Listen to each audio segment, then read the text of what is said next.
Here we go.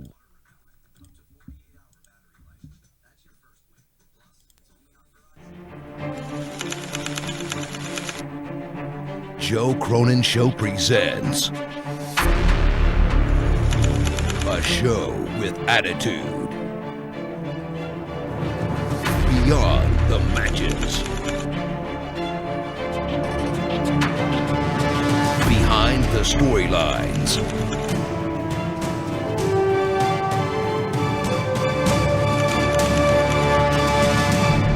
State of the WWE. Yes, it is State of the WWE, and what a lovely state it is. A wonderful state to live in, to be a part of, and to bask in. I don't know what the hell I'm talking about. It's a universe, damn it. It's not a state. Welcome to the universe. We decided on universe. How'd you, I made a Vince Russo universe video earlier. Yes, more Russo. That's what we need. You should have heard the end of it. I think that was the best part. I was pretending to be China, so. If you paid attention to Russo's channel, as I did, because I actually was like goddamn captivated by Russo's channel, because it was just so weird what he was doing. Yeah, it's bizarre. And it was like, you think I'm bad. Like, people think I'm bad with like the donations. And by the way, we're live right now on YouTube, and you can donate live. But no, people think I'm bad with like the weird schemes, like the donations, the websites, these other things, that things, buy a cup, buy a pillow. But Vince Russo was out of control.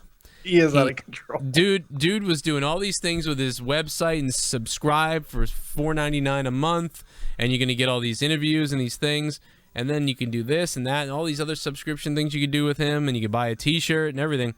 And then one day he just makes a video out of nowhere where he starts talking about he's going to some wrestling thing, WrestleCon or movie event or whatever. I don't know if I played this for you one time, but I meant to. Yeah. And he's like telling you about all these beautiful women that are going to be there. Yeah. And then he has a girl on with him who's like all sexy and sexed up. And he's like, so not only can you go to the event, but if you want, we're having dinner before the event. And for just, you can sign up and get a ticket. Only 7 seats available for like $500. It's gonna be a suck fest. So what happens in this video is like Vince is like going crazy. We're gonna get in the state of the WWE in a second, but Vince starts going crazy, and China's like, "Hey, I thought you were supposed to be interviewing me." It's because I called it Vince Russo interviews China again. Premiere. We have 5 seats available for you. 5 seats available for just $900. You can be sitting and having dinner with all of us. You can ask me all the questions about the WCW, about WWE. The Attitude Era, whatever you want, I'll be at your disposal. But hey, maybe you want to kind of back off a little bit of that, because you'll be sitting with some lovely ladies as well, and that may just distract you. So you might have to write some of your questions down to remember, because you're going to be starstruck by these women that you won't believe are going to be with us. It's going to... Vince, what about... It's going to be amazing. All right? It's going to be amazing. China, hold on a minute. If you could just give me 4 more minutes to talk about this. I don't want to get say that word very often, but I want to thank you guys for tuning in. My own channel's playing in the background. I don't know what's going on. Never mind. Never mind. This is amazing. China, thank you very much. That's all the time we have. Thank you very much to the brand. That's the whole 8 minutes of this video just to get to that joke. Like, yeah, it's worth it. It's worth it. The payoff was worth it. Oh, man. Holy shit. And you know what? It's not far off from reality. It's Jesus, man. It wasn't. That's why I was like, this is exactly what I heard, basically. Holy shit! For $900, you can meet with all these women that no one's ever heard of, but they're gonna be, they're gonna be the. He basically sort of like hinted that they would like rub your neck and oh my god, flirt with you and all these things. Like, it was really weird.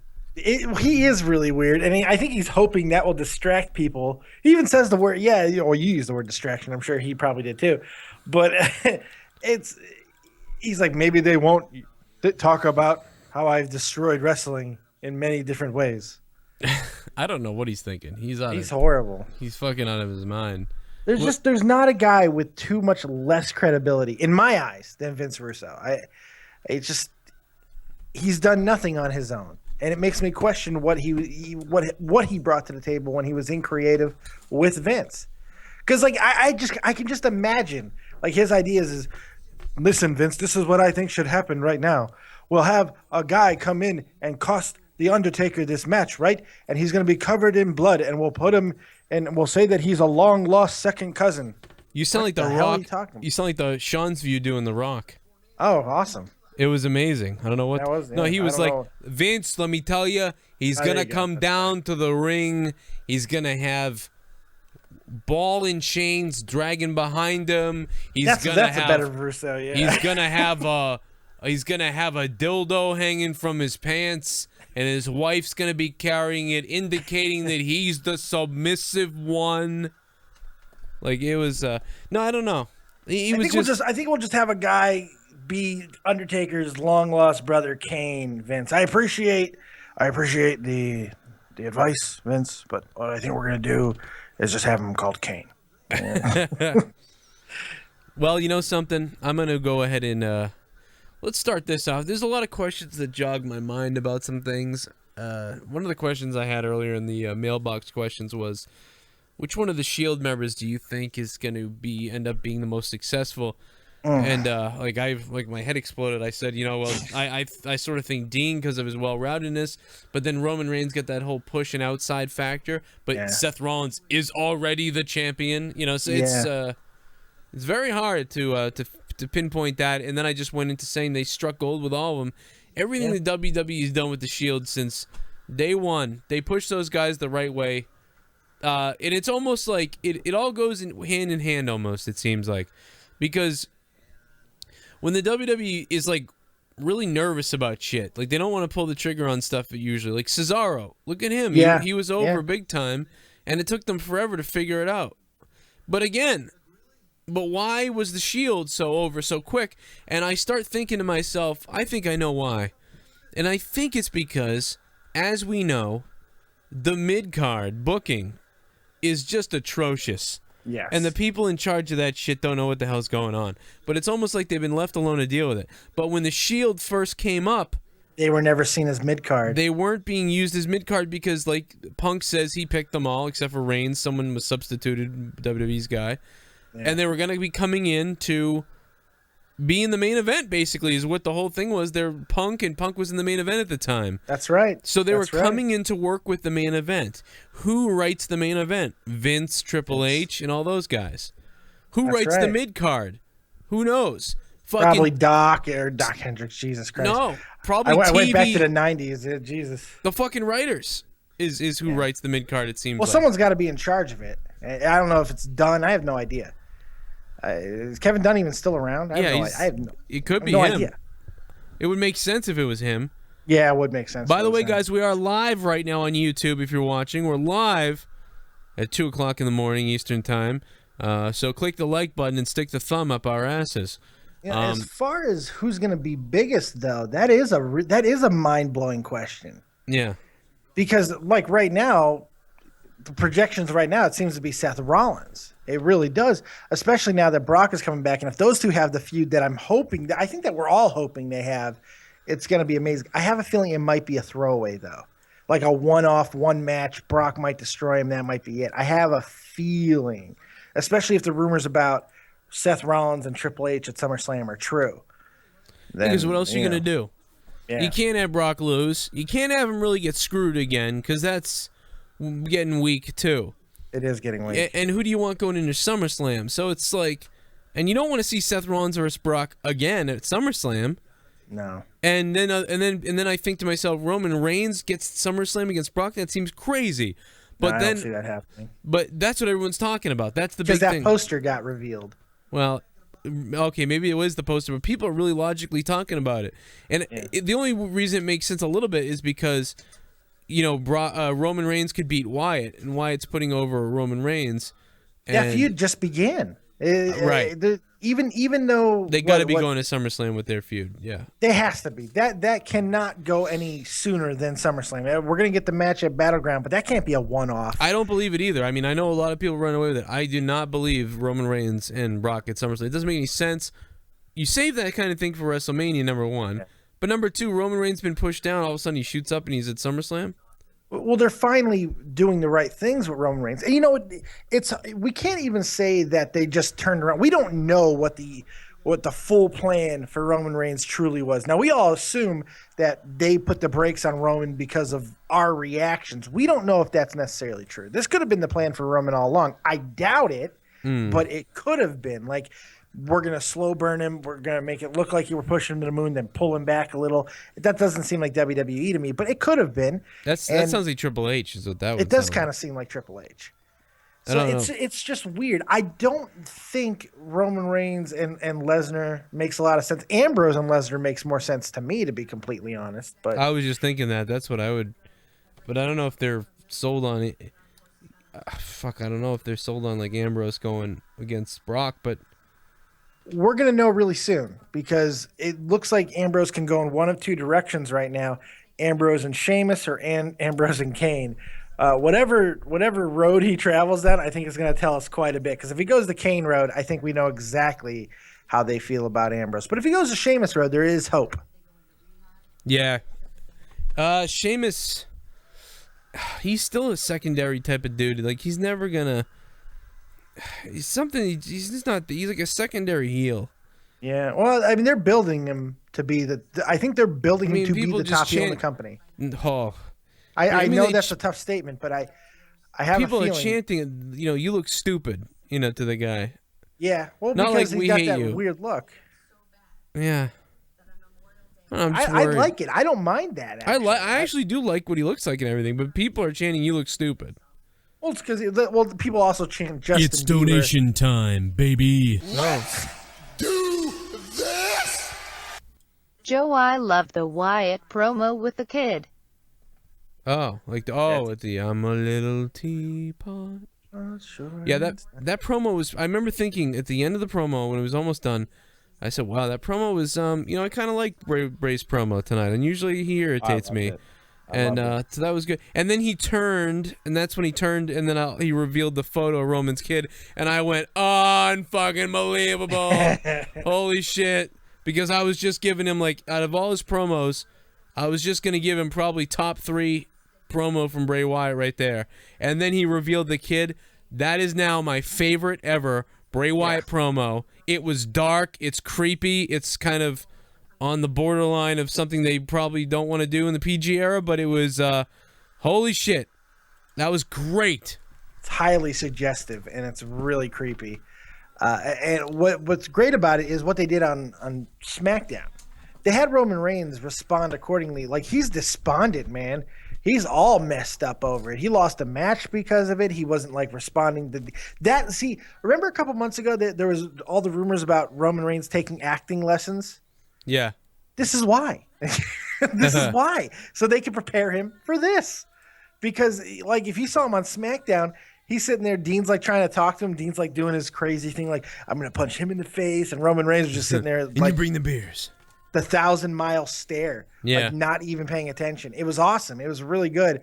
And the only thing that he said on the show was, like, get your ass down here, Bray Wyatt. It was just, that's the Roman Reigns I like. That's what I want to see. I want to see a short-worded, intense, fucking powder keg of a human being. I don't give a fucking ass if he only has 11, 10, 12, 9 moves in the fucking ring. I don't care about that. Punch people, kick people, spear them, punch them, pin them. Good. It worked for Austin. It can work for you. But you have to have the right attitude to pull that off. Yeah, and he, I do like what he was doing. I liked his reaction in the ring, too, that you could definitely tell. He sold that really well. He did. I also like the fact that they, people may not be noticing it, but in the ring, they have been opening him up a little bit more. He's more athletic than I thought, too, man. He's jumping over the fucking top ropes like a goddamn high hurdler, man. And he's doing it more regularly, too. And it's pretty cool. I like what they're doing with Roman Reigns right now. I hope they don't mess it up. Kind of jumps like The Undertaker over the top rope. Oh, that's a really good call. He's reminded me of him. Like, if you were... Like if you were like, we're gonna get someone to play the Undertaker, I'm telling you, I would get Roman Reigns to play the Undertaker. I'm not even joking. Just put him in high heels. He needs about 6 inches. Oh, so doesn't everyone. Every So woman. don't we all? I've got 6 inches. It's weird, man. I got 6 inches for you, honey. State of the WWE live at fucking 2 in the morning. We're crazy as shit. Some guy wrote, I don't know. I remember I used to think, why the hell do people donate to this guy? I used to wonder why people donate to this, but now I understand. Just being real. You deserve it, buddy. Keep up the good work. Damn. What an amazing comment. Yeah, it is an amazing comment. That is pretty sweet. And it was amazing that this morning my internet was shut off, and I used some of the donation money to get it on, so we're here because of that. It's all because of you people. You wonder why to donate. It was so funny. I woke up at no, I was going to bed at 2. It was like late last night, like 3 in the morning or some shit. And I think it might have been 5 in the morning when I went to bed. No, it was 5 in the morning. I stayed up all night talking to Jesse. Oh, jeez. And I went to go to bed, and then all of a sudden stuff wasn't working. I was like, you gotta be fucking kidding me. Like, and then I realized, and I thought it was just like the internet was out. Like something was going on. Like at 5 in the morning, maybe they were working on something. And I woke up to everyone telling me the internet's off. And I was like, oh. And then I called, and they were like, you owe $600. And I was like, oh, fuck. Holy shit. That's not good. Yeah, so I promised to pay the rest later, and I got away with about 200. So. Oh, hey, okay. But I had about $100 in $58 in my thing, and they wanted like $190 to turn it on or something. And the previous night, actually, I got a bunch of donations, and I had like $48. Oh, so it just got you right to it. And I put it in there, and it just, whatever it was just added. It was amazing. And I was like, oh, God, thank you. That was nice. So that's the funny thing about donations. Tip jars, bitches. Thank you. Yeah. But by the way, officially, yes. Happy Father's Day, my friend. Oh, you too. Yeah, that's right. That's right. I was just I keep forgetting. I was just looking at the card from Gavin. He drew Daddy. It's really cute. Aw. And I'll tell you who your daddy's going to be when we get off this fucking show. Because I'm going to show you my dick. All right. Yes. Well, this is not State of the WWE, but... No, that's okay, though. Do you want to get back to a WWE subject? Because I got one. I'm glad you do. Let's talk about the Divas. I don't know if you've been noticing, but they're going a new direction with the Divas on the main roster. It's kind of weird. Paige tried to lead a coup on Monday Night Raw, trying to get the entire locker room to band together against the Bellas. The only problem is the rest of the Divas don't give a fuck. Why? Because Paige just fucked them all over. So it's kind of a believable storyline in that essence, because they're all giving, like, all the girls that she was talking to are heels, essentially, but they all gave really legitimate reasons why Paige should go screw. Yeah. So it was kind of cool. It was cool, yeah. I liked it. It was weird, kind of, but I liked it. It's a little weird, but because I have visions that, like, in my head, I'm like, oh my God, this is how they're setting up bringing in the NXT girls. Yeah, it would be great. This has got to be it, right? So my shock and surprise that I look like I could be right on that came on Thursday or SmackDown, when during the match with Brie Bella. By the way, Brie and Paige actually had a really good match on SmackDown. It was Brie. Brie. Wow. Brie and Paige was a pretty damn good match. I gotta give Brie some credit, because I rarely give that woman credit. I'm gonna give her credit today. It was actually a really solid match, and Paige was about to win, and then out comes Alicia Fox out of nowhere, costed her the match, and then Alicia and the Bellas go to the top of the ramp, where they hand Alicia Bella gear. So it looks like they are making a Bella stable, or Team Bella, whatever you want to call it. And Paige is going to end up being left completely by herself. Who should she turn to? Well, yeah, there's some girls that are hungry. Can you imagine that? If that's going to be awesome. If, like, they don't even have to bring them all up. They can just show up. Yep. Can you imagine Becky and, like, Becky, and even, I don't know if Sasha Banks will, because she's in her own, like, big planet thing. Like, I don't know. But my vision was to see Sasha go after Nikki Bella. That's, the NXT Women's Champion shows up to go after her. But that would be like night after WrestleMania stuff. Yeah, that could be. What I'm thinking, my vision is kind of like Paige is despondent. She's got like nobody left, right? And then on a Raw one night, we see Charlotte sitting in the audience or something like that. in like street, like a radicals situation, you know. Huh. And then she's Yeah. like jumps the guardrail or something and helps. I think you could just get Charlotte and. So you think it's just going to be Charlotte? I was thinking like. I think it could just be Charlotte at first. Okay. I mean, because if they take everyone from NXT, I mean, if she's got to bring up 3 girls, that's the top 3 or 4 girls, you know. So I don't know if they want to do that. They don't want to completely leave the cupboard bare down there. But if they bring Charlotte up, Charlotte is enough of a force to where I think she could even the odds because she is so damn talented. She's stronger and bigger and more athletic than anyone on the roster. Yeah. So I think she, and then because Charlotte is weird, she doesn't get very good reactions even down in NXT. She still gets a lot of mixed reactions. So you can really do what you want with Charlotte. Like if you want to turn her on page immediately and have that feud, you could do that too. Because she's a Flair, you know? Yeah. Yeah, that's what's good about her. You're right. She can go up there without any kind of issue, whereas like someone like Becky's kind of building popularity in NXT. Yeah. Sasha is destroying the world, and it's almost like, do you bring her to Raw and maybe it cools down because none of those people know her deal, or leave her getting built up in NXT as some folklore. I think Sasha needs to be introduced through vignettes. I think that would help Sasha. Like if you have Sasha, like a coming soon type situation, you have all these different Banks friggin' promos, have her theme music and stuff in the background. I think that's the type of way you have to build her to the audience. Charlotte, I don't think you do. I think Charlotte could be just a walkout situation because of her look. You know what I mean? Yeah, she just needs to come out there. That's all. Yeah. And she's Flair.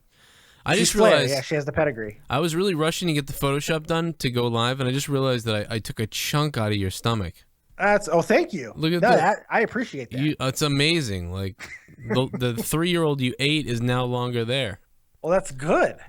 Can you do it in real life? Fuck. Somebody also mentioned earlier to me in my. By the way, guys, if you want to go watch, I have been unloading an arsenal of videos. Yeah, you have tonight. So if you, after we're done with State of the WWE, I encourage you, if you haven't watched Saturday Night Mailbox #1, which is which Shield member is the best. My Vince Russo interviews China parody, and then, of course, Dolph Ziggler possibly leaving the WWE. Go watch all 3 of those videos. But in my which Shield member is the best Saturday Night Mailbox, where I answered your mail questions, I was asked who I think the next big NXT wrestler is to come up, and I think they were asking about the males specifically. I mean, we thought Charlotte should have already came up, so she's overdue. But my thing is, if you're talking about the men wrestlers, it's already happened. I don't think there is a male wrestler yet who's going to be coming up. I mean, the next one to come up will be Finn Balor. I think Finn. Yeah, more than likely. Finn will be the next guy that comes up. But to be honest, I don't think we're on the heels of someone new coming up. Kevin. Like in the next few days. He's already there. It's Kevin Owens. He's already there. And so that was my answer. So I knew that was your answer, but I brought this up just to bring up Kevin Owens. You know who wouldn't surprise me if they did bring up like into a mid-card situation would be someone like Tyler Breeze. Because I don't think they have long-term plans. And he's been in NXT for 3 years. Yeah. I don't think they have long-term plans for Tyler Breeze as like a main event type guy. Dolph Ziggler, #2. He could be a Dolph Ziggler. If Dolph leaves, here's your fucking fill-in for that guy. Very possible. I also think that he could be very viable in the Intercontinental title picture too. I could see Tyler Breeze because he reminds me of a Shawn Michaels in a lot of ways, man. Yeah.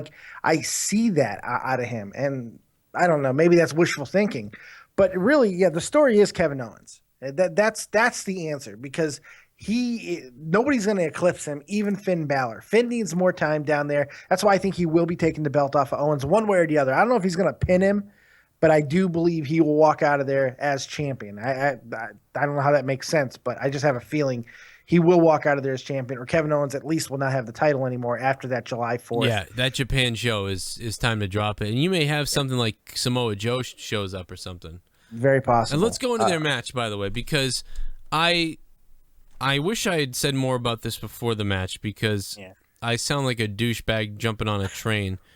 But here's the thing. You can go back in all my videos. I've never said I love Samoa Joe. Can't wait till Samoa Joe comes. Yeah. I've never said that. I go, it would be interesting if he comes, I guess. but I've never loved his matches anyway, like that much. He doesn't, or his promo work either. I've never been a fan. He just looks like a big fat hamburger that's like just makes this grumpy look on his face with this fat face snarl. And every match that I've seen him in TNA that I really enjoyed back from like the earlier days, it was with guys like Christopher Daniels and AJ Styles. He always had other people around him. It was always multiple. Yeah. But that was just me. I wasn't huge into him. But please continue. I'm right with you. Yeah, I'm just not big into him. So not big into him. I always thought, he just gets slower and slower. He's got a cool name, Samoa Joe, and he stole my name. But no, so he's never had really a good match. And I said, everyone that Kevin Owens has stepped in the ring with has looked like gold. Yeah. Granted, I understand that this was sort of like a tease match. The match wasn't thought out to be some great scientific match or an amazing thing. But for all the buildup that we did get, we should have gotten a better match. See, I didn't have a problem with the match. I had a problem with the crowd. And I felt we had issues with the crowd twice this week. And they were both with Kevin Owens matches. On SmackDown, I felt the Cesaro-Kevin Owens match was completely no-sold by the crowd. And I feel the same thing happened on NXT.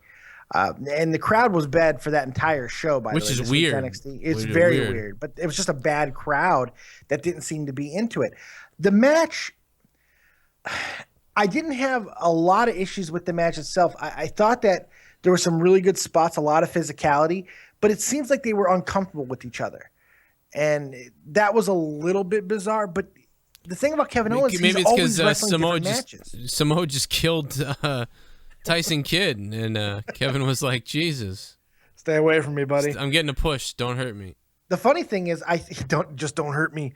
The funny thing is, I think that match actually took place at, what's that? Yeah, it was taped. You're right. This is before. Yeah, because they taped that a while ago. Yeah. But I don't know. I don't know what it was. But yeah, it didn't have the feel like we thought it would have had, but it was a tease match. This was not their big, it was the same thing when Finn Balor and Kevin Owens fought not that long ago. They had, when Finn Balor was the number one contender before, they kind of built it up because Kevin Owens was teasing, you can't beat me without your demon, And Finn Balor refused to put on the war paint. He said, I can beat you as myself. I don't need the demon. And then he lost. That was a tease match for the bigger match that we were going to get later on, which now we're getting probably sooner than they were anticipating because of the Hideo Itami injury. So I don't know. It's weird. It kind of feels like that type of situation where we're going to get another encounter between Samoa Joe and Kevin Owens. There's never going to be anything. I mean, I cannot get over the entrances and the fucking performances that can happen at NXT. Yeah. It is so good. And that entrance of Finn's is just fucking awesome. Like it was so good the first couple times I saw it, and now it's like I'm into it. Yes. Like I am into. And I love Charlotte. I love Becky. I love Sasha. I love Sasha. We know that. I'll cream all over her. I will. My God. Where are you on Enzo and Big Cass? I'm in love with. I love them guys. too. That's another thing. They're gonna be. I don't think they're gonna get the Adam Rose when they get to the main roster. No, I don't think so either. They're the Outlaws. That's who they are. They will be the PG Outlaws. They're the Outlaws, and you know what? Enzo is such a good talker. They need to clean him up a little bit because sometimes he mumbles. Yeah, but I think that Cass guy, he's the reincarnation. He's a better Test. He's a better Test. He does look like Test. But he looks alive. a lot like he moves like him, but he's better. He moves like he's alive. Moving at all is an improvement right now. That's very true. Bret Hart is pissed. Alex Williams says about Tyson being injured. Well, we'll get to that in a minute. And then of course Carmella. I think she brings a lot to that group too. So they can't split them up. She's great at talking too. She just comes in and she rolls. She plays off of them so well too, like her mannerisms, and she's fucking smoking hot. I am praying that NXT comes to Boston. Oh God! I haven't looked at schedules. I don't even know if they're going to come here. I don't think they are, but if they do, I'm jumping on a military flight and we're going. I will absolutely lose. I will buy front row seats to that. I must see and especially if I can find out who's there. If I find out that Sasha, Charlotte, Becky, Enzo and Cass, fucking who else? Finn Balor, like, you know, Kevin Owens. I find out all those people are there. It's over. Sign me up times 100. Did you guys hear what happened on NXT? Joe Cronin jumped the guardrail and tried to jerked grope off Sasha. He got tased. It's amazing. Yeah. I love you. Let me tell you, I'm from the Joe Cronin. And now Cronin talks with a friggin' weird friggin' Yeah. Welcome to the Joe Cronin show. It was great, guys. I got bailed out. Like, people think I'm doing the gold dust thing. No, it's real. No, it's real. My testicles are on fire. Oh, state of the NXT. It's state of the NXT is amazing. Yeah, well, you know what? The future of the WWE resides in NXT. So, you know, it's apropos to talk about it when we're talking about the state of, because right now you look at what is driving some of the most interesting things of WWE and their NXT guys. Well, guys, I'll tell you what. Jerry wants to know if FCW turned into NXT, or does WWE still have FCW? Well, I'm going to tell you that answer in 1 second after this quick commercial break. We'll be right back. Okay, we're back. Isn't it funny when we do that when it's not? I love that. That's great. Well, I'm going to put a break right there.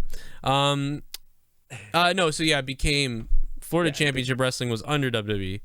Then it slowly transitioned into eventually NXT. Yeah, they basically changed the name from FCW to NXT because remember FCW took the place of what was at the time OVW. The developmental was OVW, which was awesome. OVW was incredible, and then they dropped them for whatever fucking reason. They got FCW, and then it became NXT. It's weird because it was like OVW was kind of what NXT was going to where NXT is. Yeah. But then they got FCW, and it was like, wait a minute, but then back to this is really weird. I don't know.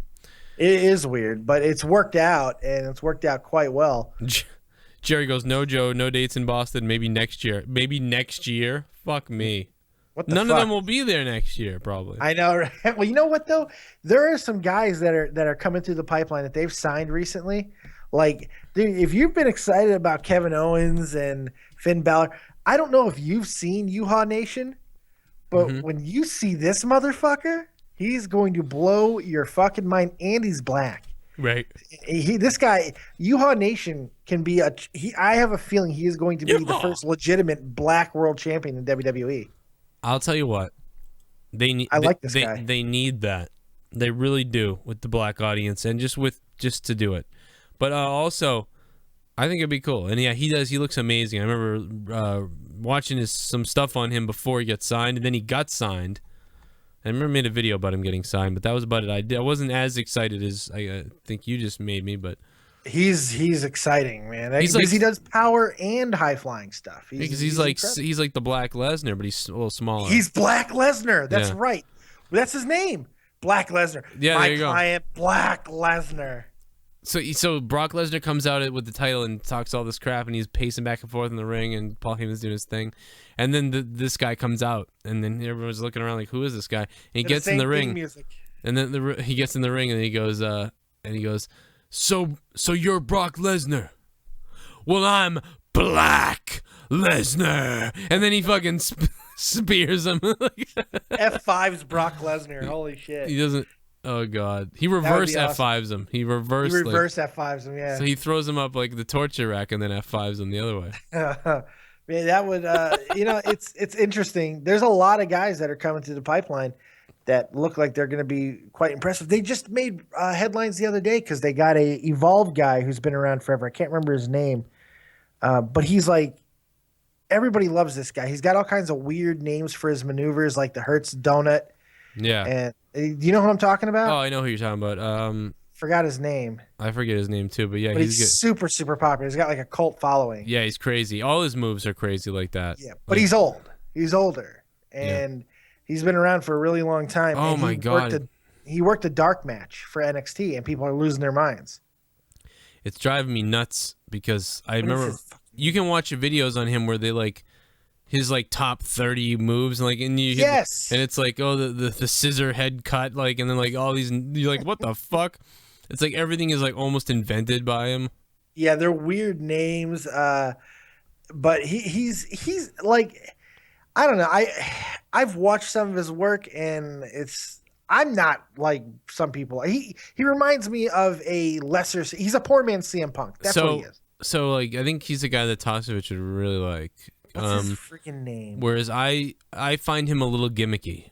He's very there you go. Like a little like indie scene gimmicky. Like yes. Like that's his gimmick is that he's on the indies and he's got all these crazy names. Like if he just started wrestling on trampolines, we wouldn't be surprised. Like but I also feel that at NXT, he's the type of guy at NXT he will be like revered. But when he gets up to WWE main roster, he'll like those Hurts donuts and things like that will come off like believe. I think he's in the same boat as like a Solomon Crow. I think Solomon Crow can do quite well in NXT, but I don't see Solomon Crow being a very big WWE star. I don't know if I'm wrong about that, but yeah, I don't know. Yeah, no, I don't think so. Because he's just weird. He's got a weird in-ring style that I just don't think people are going to get into. It's very herky-jerky. Yeah, I know what you're saying about him. And I don't know how I feel yet. He's always reminded me a little bit of there's a Japanese wrestler I can't remember, and Chris Jericho a little bit is what he reminds me of. Not really because of his look necessarily, but the way he sort of herky-jerky stiffly. What's the other word? Flamboyant. He's stiffly flamboyant. Yeah. And yeah, I don't know. He's a little short. They've tweaked his look too. He doesn't have the same look he had when he first came in NXT. They tweaked it a little bit. I don't know if they're going to continue to do that, but I don't know. He just has to be put in the right situations too. I think so. He's very Chris Jericho like, even in many ways, not just the look, but just he reminds me of Jericho a lot of ways. Like even like when he's trying to be mad, he sounds like he's kind of goofing a little bit. Yeah, a little bit. Yeah, it's weird. Oh, there was something I wanted to bring up to you too. I know we talked about it last night a little bit. And this is a former WWE guy, so it's not completely off topic. We talked about Ken Shamrock getting knocked the fuck out. Yeah. But the bigger thing for me was, did you see his entrance? Down in Bellator, they do these wrestling style entrances. I did not see it. They do wrestling style entrances, full wrestling style entrances. And guess who brought him out? Who? I think I heard this, but I can't remember. Road Warrior Animal in full Legion of Doom gear. Oh my God. He had it wasn't so full funny. Gear. He had a regular shirt on, but he had shoulder pads with spikes going through his shirt. That's so funny. It was bizarre. Well, they were in WWE together too, so. Yeah, they were. That's very true. They know each other. That's funny. That's pretty funny. That's cool. That was before he got his ass knocked out. And then Ken Shamrock went and got in the ring, and just like many other nights that Animal stood on the other side of a ring, he watched his partner pass out. Oh my God. I couldn't help it. Holy shit. God, no. Oh my God. No. That, you know what? Bravo, because that's fantastic. But holy shit. I did it, Jesse. He's not here. I did it. Yeah, but nobody fell off the top rope this time, so that's good. Yeah, fall off the Titantron there. Oh my God. Poor Hawk. I don't know. I loved them too. I didn't know. At the time when I was 14, I think it was, I didn't really know what was going on. I didn't know. I thought they were playing. I mean, I know they talked about his drinking problems, but I figured he was over them. I didn't know he was really, because I was 14. Yeah. I wasn't thinking about his drink. I didn't know that he was really having an issue. So I didn't know then, but now you know. Well, I loved them because they were repping Chicago and stuff, Yeah. I loved them. I loved that. I thought they were great. Oh, by the way, I think that guy's name is Johnny Gargano. Oh, yeah, Gargano. It is Gargano. I think that's his name. Guano. Jerry says, Super Show live in Boston, June 27th. Jerry, unfortunately, first of all, my birthday is June 28th. But 27th, I can't do the Super Show in Boston because I'm going to be in Providence, Rhode Island at the New England Wrestling Fest thing. Trying to get Jim Cornette to do an interview. Good luck with that. I'm going after Cornette first, and I'm going to bring $200. I'm going to do something like that. I think I'm going to make a T-shirt that says 20 minutes with Cornette is worth $200 or something like that. And something like that. All I've got is a $20 for 20 minutes with Cornette. Or There you go. or I come Cornette, or I want to fuck Cornette, something like that. I'm gonna wear the T-shirt. Don't be too off-putting. Don't remember he's a good old boy. Don't be. Oh yeah, he's a good old fucking piece of cunt shit boy. Yeah, he's a good old. Put something on there about the Rock and Roll Express or Midnight Express. He loves that shit. Okay, I'm gonna wear a fucking I can't even think of people's names right now. I just talked to him too. Remember? Oh, that's right. Yeah. Well, I'll wear the Midnight Express, and then and then there'll be a tennis racket on it, and then below that it will say HBK sucks. There you go. HBK sucks, and Sable was the worst person in the world. Yeah, That's another person. Kill Sable, HBK. Sable's a slut. HBK's a whore. That's what I'm gonna do. I love There it. you go. Love the idea. Shawn Michaels, that motherfucker. No, he doesn't talk like that, but I wish I could talk. No, like he him. doesn't. You know, Jesse I can can't do it. do it, Jim Cornette. I'm trying to think of it. I was gonna try. I know it's loud. Jesse can do it.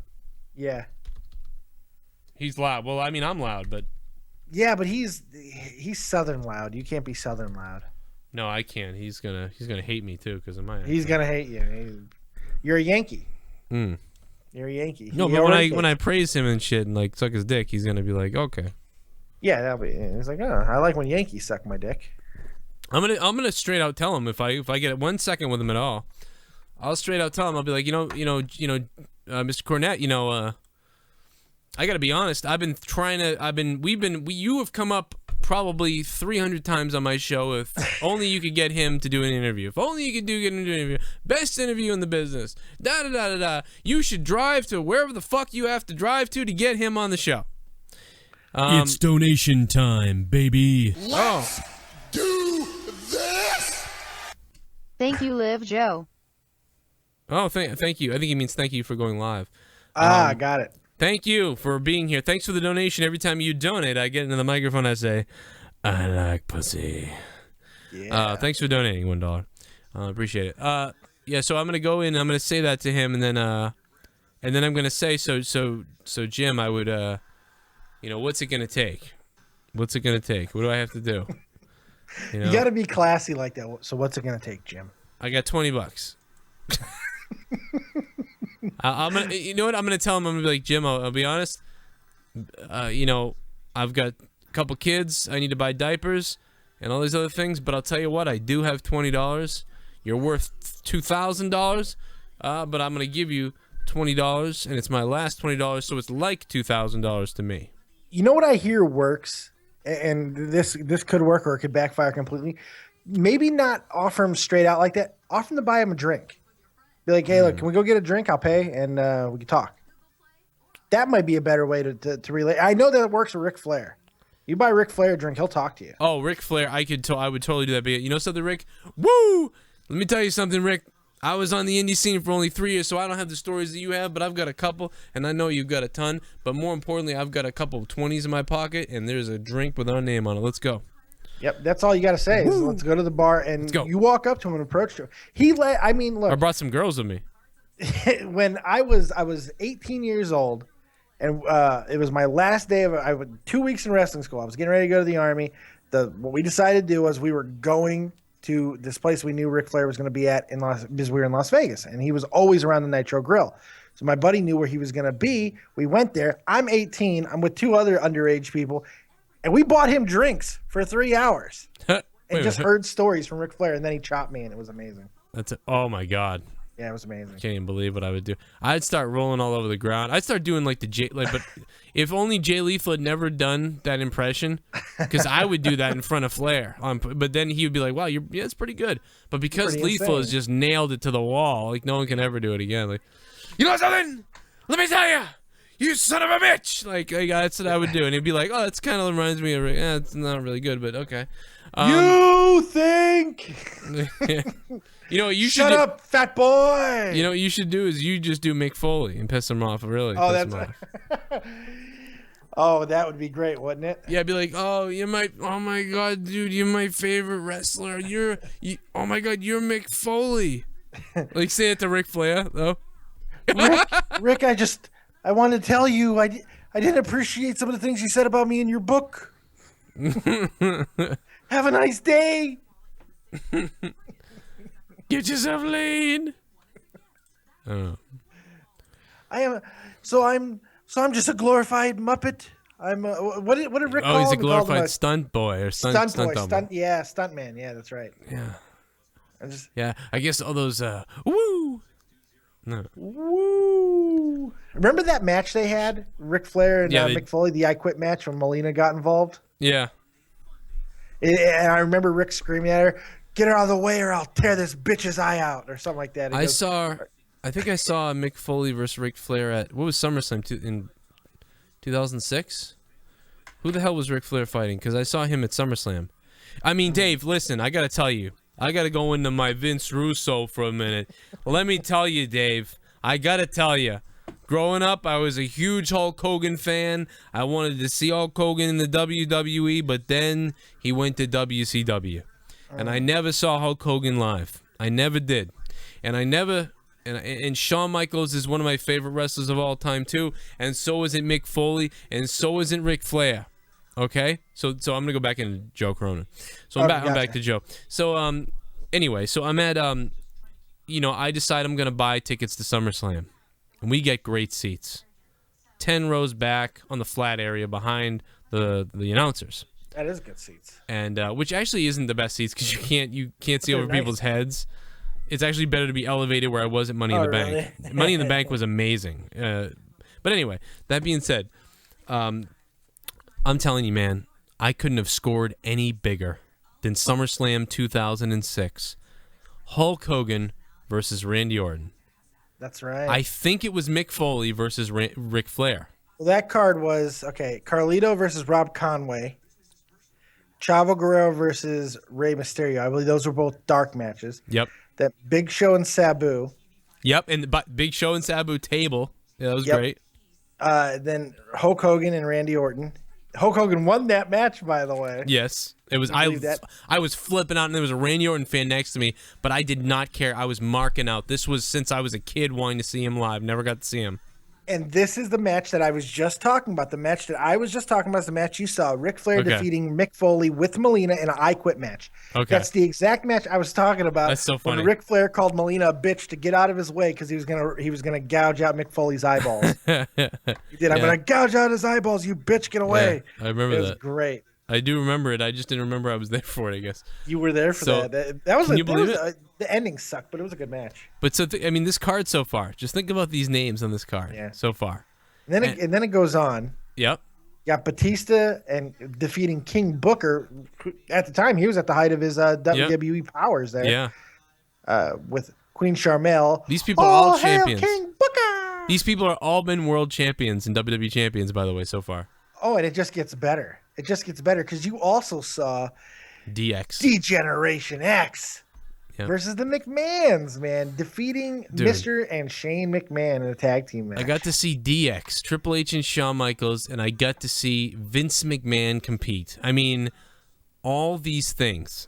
Yeah. That was the SummerSlam that I fucking picked. And but you also gold. had one more match. Edge and John Cena, and guess what? John Cena lost. John Cena. That's right. John Cena lost. Not only did he lose, he lost the WWE Championship, which is even better. He didn't lose by DQ. He didn't lose the title. Edge was the champ. I'm sorry. Edge was the champ. Yeah. Edge was the champ, and this was at the height of their feud too, man. That was awesome. You can't even imagine the smile on my face leaving that pay-per-view. Are you kidding me? Hulk Hogan won. DX won. Yeah. Ric Flair and Mick Foley was awesome. John Cena lost. Like, it's... Got to see Sabu. Sabu went through a table, and sort of in a botchy way, but it looked painful. That's kind of the whole story of Sabu's life, isn't it? It really is. Botchy, but looked really painful. So if you ever want to go back and think of me, besides watching Money in the Bank, go back and watch SummerSlam 2006, because it was at SummerSlam. It was 06. Yeah, it was 06. Yeah, it was 2006. It was damn amazing. There was another one I went to with Leah, and I forget what it was, but it was Unforgiven or something like that. And it was after 2006, though. It was like 2008.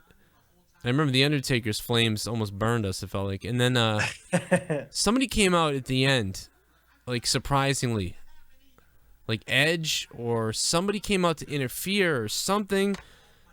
I think Cena won though, and I can't think of what the hell it was. If someone knows what I'm talking about, remind me. I think it was Cena and Edge, I think, or was a surprise at the end that someone came out. That's fairly vague. I can't remember. It is vague, but anyway, Cena won, and I was grumpy about that one. And we were at the balcony too. It was like the balcony, the whole thing was terrible. The last pay-per-view I was at, the last event I was at was the 2007 Tribute to the Troops in Iraq. But before that, the last pay-per-view I was at was 2001 No Way Out. And this show, we had terrible seats, nosebleed seats, but it was a crazy, crazy good show. Right. Listen to this card. Rikishi beating Matt Hardy, disqualification, that was dark match. Big Show beating Raven in a hardcore match for the WWF Hardcore Championship. This is 2001. Yeah. Chris Jericho defeating Chris Benoit, Eddie Guerrero, and X-Pac in a fatal four-way for the Intercontinental title match. This is crazy. Yeah, it is crazy. That was definitely WrestleMania 16 time. I remember that. Yeah. Stephanie McMahon defeating Trish Stratus. Mm-hmm. Triple H beating Steve Austin in a 3 stages of hell match. Triple H and Stone Cold Steve Austin, 3 stages of hell. That was amazing. That's crazy. For some reason, Stevie Richards defeating Jerry Lawler. Yeah, that's right, because the stipulation was Kat being forced to join the Right to Censor. Oh, God, Right to Censor. That's so great when you have all these, like, good like weird, funny, like, just everything is good. Even the goofy match is amazing because it's got Jerry Lawler in it. We got a triple threat tables match for the tag team titles. The Dudley Boys versus Edge and Christian versus the Brothers of Destruction, Kane and Undertaker. Wow. And then the headline was Rock versus Kurt Angle. That is a crazy fucking card. It's like 10 matches. Yeah, 8, and it was the people in there. It's unbelievable. I didn't get some of the legends that you got, but like you got Hogan and Flair, but I got Triple H, Austin, Rock, Angle. No, that's a big one. That's like when that's crazy. That's still crazy. It's just crazy. And so, in a lot of if you go back to a lot of those pay-per-views back then, that stuff was always crazy because the amount of talent on the roster. Given name, family name says, go to the network, watch Starrcade 85, I think. The backstage coverage guy is clearly wasted out of his mind. He's sweaty slurs and his eyes are bouncing everywhere. I did watch, I studied Starrcade a lot when I was in wrestling school. We had a room with a couch, and there'd be a lot of tapes, and there'd be a VCR, and you could... people just always want. They had almost. It was like the WWE Network was in this place. Yeah. And we would just sit there and watch tons of matches. We'd watch Flair. We'd watch. We watch a lot of Harley Race. A lot of Harley Race. I remember the same type of situation. Where there was just a room that was just all friggin' matches. That's all people did, and it was all Crockett Cup. Yeah. It was all Crockett Cup. It's all anybody watched was Crockett Cup, NWA, Crockett Cup. I was like, this is amazing. Because I haven't watched Crockett Cup since I was a kid, because that's what my dad raised me on, was Crockett Cup. And it was, so I'm right with you. That was awesome. They would, it was just good. It was good to, you pick up some of that stuff, you go do it in the ring, and it was great. And they people would bring up stuff, and you'd want to go watch it, is what would happen. Yeah. Like, I didn't see that, let me go watch that. Let me see here. Never again in this BSPG era. Big Dick Johnson is the greatest fat ass of all time, says Joshua S. That's awesome. He's still around too. He's I want to say he's working in TNA right now. He might be. He's behind us. He's a booker. He's an agent or something. He's an executive. Who just cut a promo for Global Force Wrestling? The guy who used to do the merch at TNA. Now he's over. Don, fucking what's his name? Quixote? Don. Fuck, he does, Don West, right? Don West, is that his name? Is it Don West? Was it Don West? Or is it a porn star I'm thinking of? I remember there was a West. He was really annoying. Yeah, he's that guy. He's exactly who you're thinking of. And he's like, guess what? It's me, and now I'm in Global Force Wrestling. Buy the program. Big shocker. Guess who was in charge when he was there in TNA? Fucking Jarrett. There we go. And then you just want to shoot yourself. Yeah, well, I mean, Jarrett, you know what? Jarrett is nothing but, if not consistent.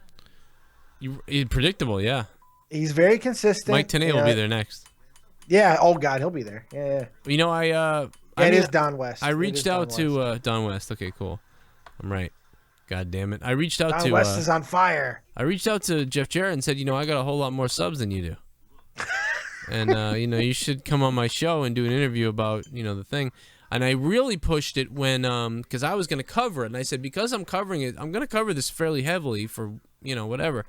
The New Japan Pro Wrestling and then Global Force Wrestling, and I want to promote how to access it and how to buy it, and and get a statement from Jeff Jarrett.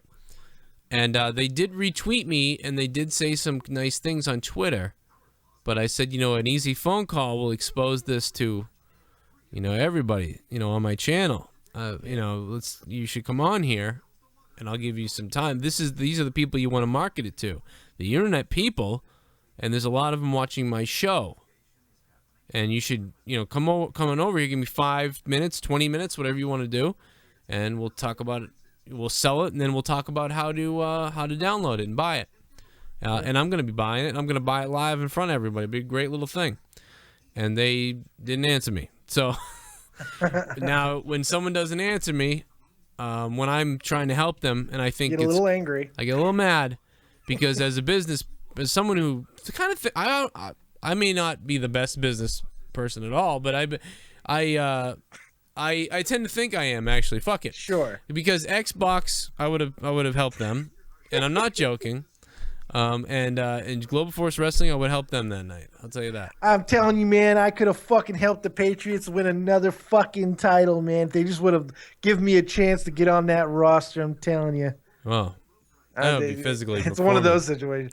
You're telling me, Jeff. You're telling me, Jared, I put my hand out and I'm offering you a slot on the Joe Cronin show, and you won't give me the respect. Well, fuck you, Jeff Jarrett. That's exactly how I feel. You know what, Jeff? Because you know something, Jeff Jarrett? If he was listening right now, I do. I like them. I got a lot of respect, and I wish I could work with them. But I'll tell you what.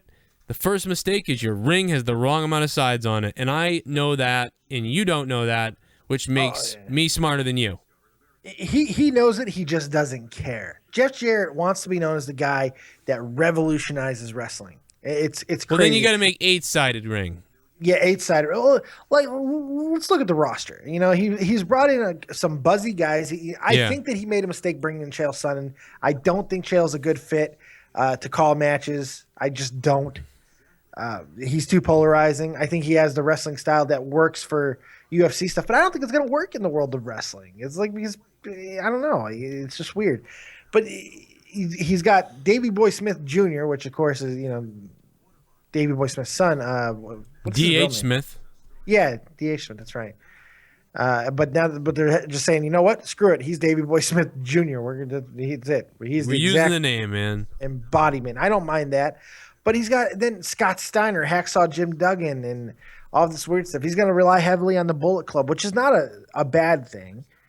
But I don't know. Jim Cornette is going to be heavily featured, and which could be a bad thing. It could be a good thing. It's weird. It's a good thing. It's a kind of a good thing, but it is, unfortunately for them, what I feel it's going to be is the greatest, is for the first time, a traveling indie scene.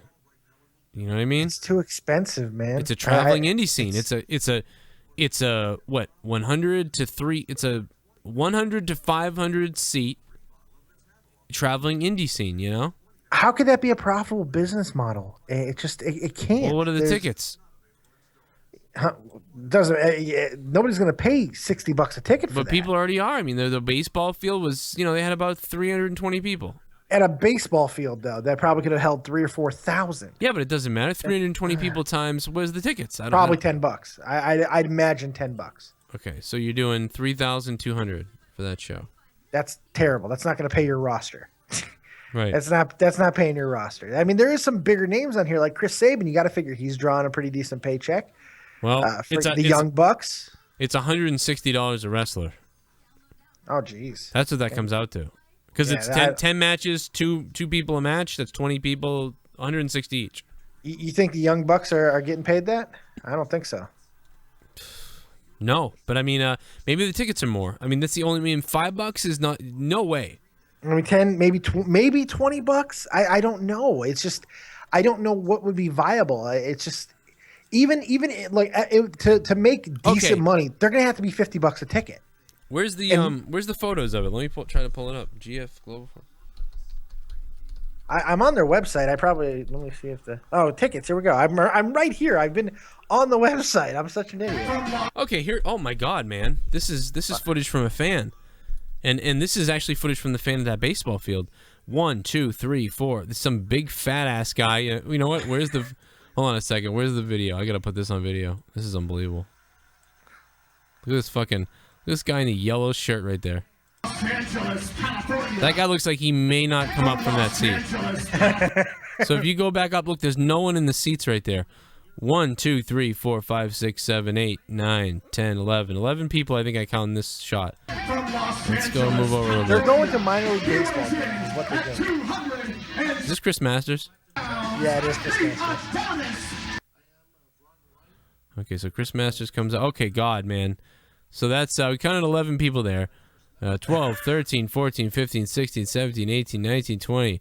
So it's not good that you can count like that. That's not a good thing. 40 people to the right. Oh, man. You know what? They're piggybacking off of baseball games. So the ticket prices for the baseball games, I'll bet you this is exactly because I've been to events like this in the past. I'll bet you Stay it's $10. tuned after the fucking the cow dogs. Usually it'll be like a $10 ticket to get into the AAA game, but for days that the Global Force Wrestling will be there, it'll be $15. Well, I'll tell you what. I'll bet you it's something like that. Global Force Wrestling, you're hearing it right now on the Joe Crone Show. I'm officially offering my services to Global Force Wrestling, to Jeff Jarrett, as an announcer, as a ring announcer, as a commentator, as a promoter, right here on the Joe Crone Show. Jeff Jarrett, I officially announced myself as someone who's been a fan of yours for years. Get me involved in Global Force Wrestling, and we will do some business. The first great thing you've done, green ropes. Love it. Second thing that you did was horrible. The fucking octagon. Get rid of it. Okay, wait a minute. They just panned around. So I got the ticket prices, by the way. Okay, what are they? Okay. For the best it's 25, 45, and 35. Okay, and 25 is for box, and this is for the event tonight. Okay. The 21st. On the 21st. Right, there's 100. There might be 100 people here. That's it. 25 for the box, 45 for the premium box, and 35 for the club seats. Oh wow. Okay. Now I'm not sure if this is in part of the baseball stuff or not, but that's why you were able to count on one hand on how many people showed up. So the lowest tickets price is $30. 25. Yeah, 25. And that's for box seats and okay. Yeah. Let's say 75 people are here. All right. Let's say 75 people are here, and let's go with $30. We'll go with that's our average times 30. We'll average at 30. Yeah, that's fair. That's 200. That's 2,000 right there. That's not good. 2,200. So I mean, but you did say some higher numbers. So I mean, if shit, I mean that's really pressing it though. I mean these people are all right in front. I mean 40. Let's say those are 45. Let's even give them the benefit of the doubt and say 45. 45 times 75. Traveling shows. Yeah, you're gonna have you gotta pull 1,000 people a show, and you gotta be at about $20 a seat. But there it goes back to I mean, first of all, you gotta start somewhere, so I get it. But the other thing is, it becomes what I said, which was traveling indie show. This is an indie audience, you know. In the indie arena, it's an epic indie audience. Yeah, that's true, and I'm not disagreeing that that's what it is. I just don't see how it's going to be a viable business model. The only thing I can think here, Dave, is that they got all the ticket. They got the ticket. They got the ticket. What am I trying to say? They got the ticket revenue for these, but they also maybe got paid. If there was a game before this, perhaps they were paid by the baseball team as an attraction. You know, maybe baseball teams pay attraction things all the time, and so if the baseball club said we'd like you to come to our stadium to do your wrestling show, yes, okay, we'll give you $5,000. Yeah, but I doubt that they would do that and let them collect ticket revenue. Me neither. Or at they could their split stadium. Yeah, and even if they split the ticket around, it doesn't make any sense. Yeah, but you can't split $2,000. The bottom line is there's no way. Even if it's 2,000, 3,000, they didn't do more than 5,000. Yeah. But let's just We're being really generous at $5,000, by the way. Now let's say they made no way they did it. Let's say they made 3,500. Let's go to that number. Let's just that might be higher. I mean, based off these numbers that we're looking at. Yeah. $3,500. Let's again say 20 wrestlers. That is $175 a wrestler. So now, let's say that half the wrestlers, and I don't know the roster that was here. I'm sure I could find this show. I know it was on Periscope. But let's get the roster that was there. I know this is supposed to be... Here's the one for the 21st. Okay. Let's go off tonight. Since we're going off those numbers, I can tell you exactly who's going to be there tonight. Tonight, who's listed is the Young Bucks, who I know are not going to be cheap because they're the hottest property in fucking wrestling. Yeah. They want them badly. Sanjay Dutt, fucking Jigsaw, Jimmy Rave, Lee D. Tapa, Tia Trinidad, Chuck Taylor, Cliff Compton, Doc Gallows, Quinn Moose, Ojikanika, Chris Masters, Shelton Benjamin, and Andrew Everett with special guest Jim Cornette and Jeff Jarrett. So there's not a lot of high-profile guys on there. There you go. This is what it is because you can see this type of profile at an indie show in fucking Johnson's fucking motor club or fucking Billy's fucking high school gymnasium. Yeah, for $5 or $10 though. Right. You're right. But still though, you can see this type of stuff in those halls, and the amount of and they have 30 to 80 people, say, and those wrestlers still getting paid. So they're not. You know what I'm saying? Like they're all getting 3,500, right? So what's 50? Let's say what's 100? No, fuck 100. Say 80 times 10. If 10 of the wrestlers get $80, that's 800. Yeah. So let's say 13 of the wrestlers get $80. How sad is that? That's 1,000. And then I feel bad for some of these guys if that's the case. But the Young Bucks and stuff, they probably got $300. Yeah. And then split it. Shelton Benjamin probably made $150. Yeah. Masters probably made $1. But think about this though, Dave. If they're doing I don't know how often their shows are. I think it's how close they are. They're doing 3 shows a week every night. They do it every night. Every 21st. Night. Okay. Yeah. So let's say you're one of the Wait. regulars. They're not doing another show until July 9th, and then 9th, 10th, 11th, and then So it looks like they're doing 3. They're doing the weekend shows every 2 weeks. Okay. So let's say you did 30 shows a year for them. That's $3,300. So it's what it rounds out to. It's essentially it looks like it's 6 shows a month. Yeah. It's every 2 weeks you're doing 3 shows. So at most it's 6 shows a month. For $130, I mean, you're getting paid what I'm getting paid at my job. Yeah. But you know something? I've paid somebody, a wrestler, to be on my show, and the selling price for that was $150. But the traveling and all that, I just don't see how they. Where else is Chris Masters going though? Yeah, he was in friggin' Puerto Rico and the Philippines. I know recently. I'm sure but these guys are all. You got to remember something else too. All of these guys are in Ring of Honor. They also go to New Japan. That's the interesting thing about it. So in that sense, you might be right. This could be viable. Because it's always going to be rotating, because Jeff Jarrett has a working relationship with other organizations and he's going to be able to bring in different guys, it could be viable. But I don't know. It just worries me if that's their business model. They got to get on TV. You have to assume, right? I mean, they're not trying to be an indie organization. They're trying to be a serious player. That's Jeff Jarrett. I don't see him just wanting to be a carnival attraction. If they could just pump up these YouTube videos, I mean, if they could just be on YouTube. And constantly, and this is what I'm saying. This is what I'm trying to say to you, and this is what I'm trying to say to Jeff Jarrett. You've got me, 14,000 subs. You've got Grimm's Toy Show, 200 something thousand subs. You've got all these wrestling personalities on YouTube.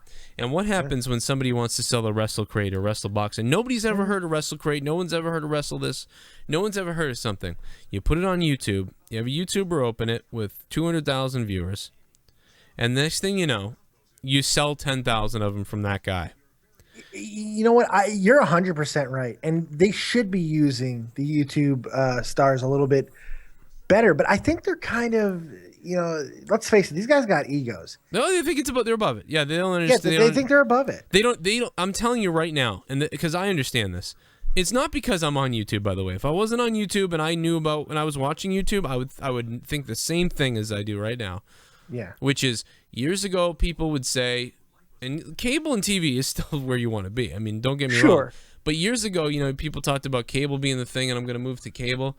But, the thing to do right now is to take a look at YouTube, because I'll tell you, if you have a crazy, amazing show with these green ropes, and maybe you get the squared circle back there, and you get these green ropes, the squared circle, you get a packed fucking baseball field, and you have some craziness, and you get that thing on YouTube, and you get enough people to start seeing it, and you tell everybody, and you make a point to say, Global Force Wrestling will be on every Wednesday night at this time live on YouTube, or or here's our shows that you can don't even sell anything yet. Don't sell the shows yet. Just put it on YouTube for free. And then tell them at the end of every show, we're going to be live in your area here.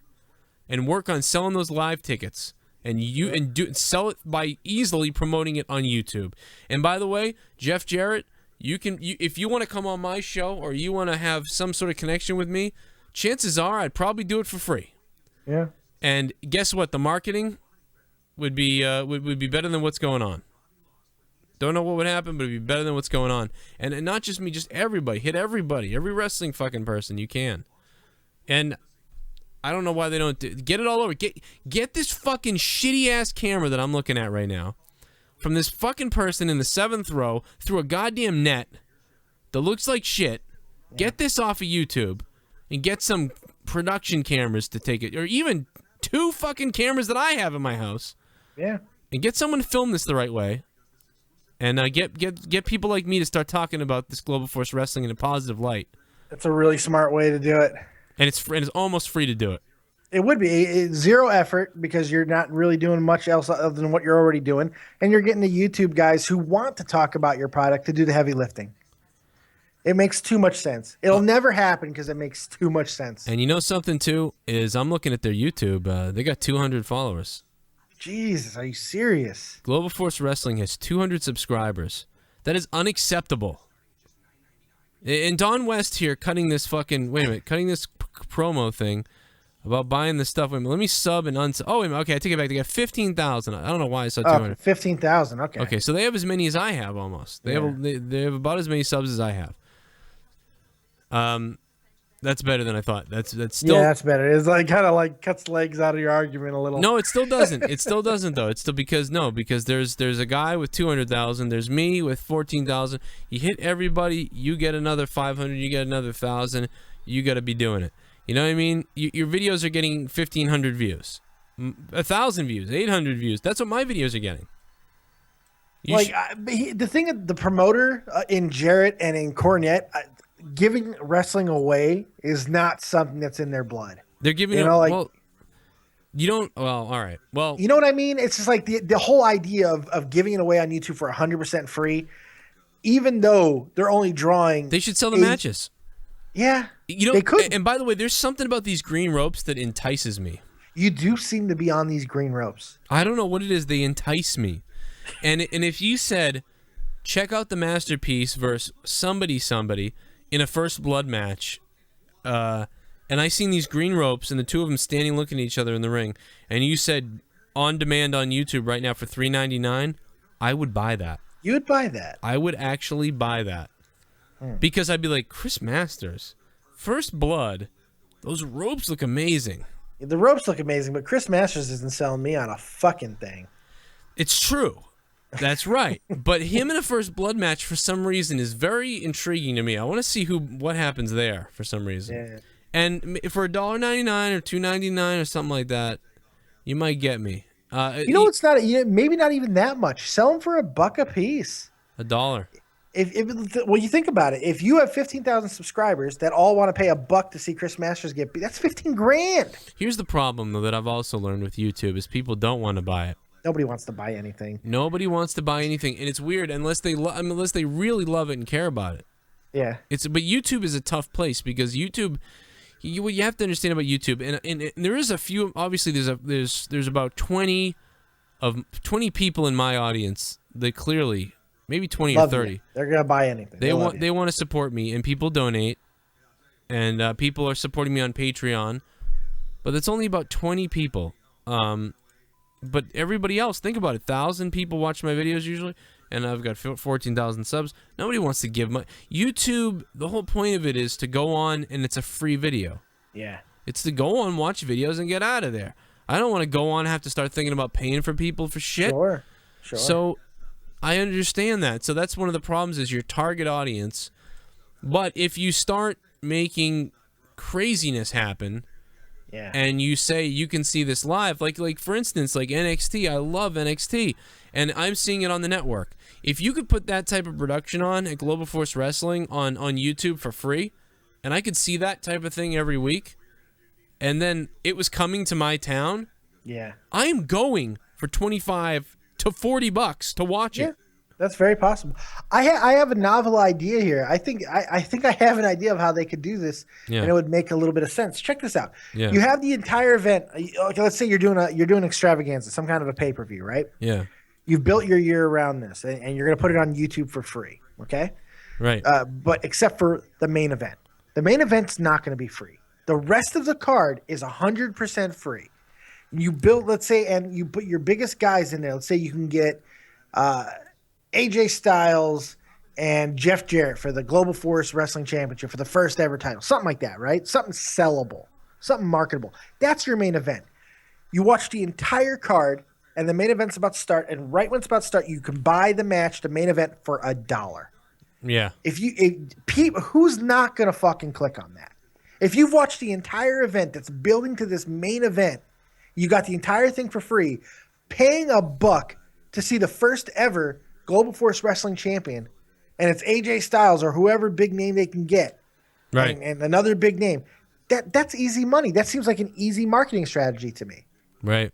But they'll never do it. It's too out there. You know, I just wish they could. I have something. I've got something going. They got me, man. I've got a hard on for those ropes. Jeff Jarrett, call me up. Jeff Jarrett, you call Joe Cronin. Let's make this happen. I'll be your announcer at least. We'll get going. Yeah, there you go. How about this, Jeff Jarrett? I got a great idea. You give me the rights to your matches. I'll call them and put them on my show, and those will maybe sell. There you go. That'd be amazing. Dave, thank you very much. Everyone, thank you for watching tonight and listening. We kind of went in a state of Global Force Wrestling at the end, which I enjoy. This is really, it really is the state of wrestling, but we focus on the WWE mainly because it's the WWE. Yeah. But it's a state of all wrestling, and I hope you guys have a good state of mind tonight, and I hope you have a wonderful night. Please check on The Dead on Dave on YouTube. Go subscribe to him, my co-host here, The Dead on Dave on YouTube. Sir. He's got some great stuff up there. Now, if you Nerd in the Jerk, motherfuckers. If you're having insomnia tonight, and there's two things you can do. First of all, I made 3 videos before this that totals maybe 30 minutes, so go check that out. And if you really are fucking crazy, Dave has like 2 hours of Nerd in the Jerk, and an hour of other stuff. It just go listen to all this stuff. There's endless stuff. If you can't sleep until like 7 or 8 a.m., if you can't sleep for the next 4 or 5 hours, he has new content that's 2 hours of glory. You have to hear it. And then also my stuff too. There's at least 40 minutes of content for me that I just uploaded tonight. So we both got fresh stuff. Go continue to listen. Please like this video now if you can and help the stats. Also like this video so my videos show up in your feed, because that's something that may be phasing away. If you don't like stuff and engage with me, the videos may not show up in your sub box. So that's a scary thing. So you want to make sure you like all my videos, share my videos, and comment if you can. And hey, have a good night, everyone. Thanks for listening. It's the State of the WWE episode 41. I'm Joe Cronin. He's Dead on Dave. And we'll see you next time for State of the WWE 42 next week.